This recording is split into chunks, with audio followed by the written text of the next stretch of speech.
inta aanu meesha gacanta ku haynay marnaba maskaxdayda kama bixin airportka Burco sababta Burco waa caasimadii labaad ee dalka waa degmooyinkii ugu balaarnaa airportkan wuxuu ahaa Burco airportkii ugu horeeyay ee dhul Soomaaliyeed airport laga dhigo 1922 waxaanu arkaynaa in ayaan daro tahay maanta inay Burco la airport noqoto iyadoo ugu mudnayd wax af Soomaali ka hadla in airportkii ugu horeeyay laga sameeyay dhibaatada timid waxay noqotay qiimayntii iyo shaqadoo la bilaabay iyadoo dhaqaale loo hayay taasi waxay noqotay mashruuc aan ku talagalay berbera airportkii laga dhisayay maadaama aynu wada isticmaalayno airportkii berbera la wada isticmaalayo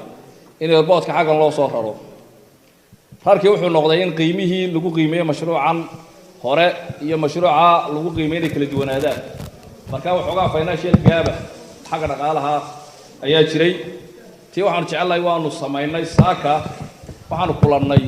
gobolka Togdheer ku kulannay gudidii qacanta ku haysay Sheekh Cali Mawlid ayaanu kulannay waxaan rajaynayaa 10 cisho ka hor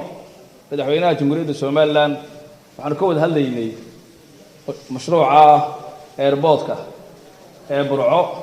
waxaan rajaynaynaa insha Allah haddii Allah ka dhigo sanadkan gudihiisa 2020 mashruucaas uu bilaami doono waxaan ugu bishaareeyay dadka reer Togdheer guud ahaantood hawshaasi inaan insha Allah rajayn doono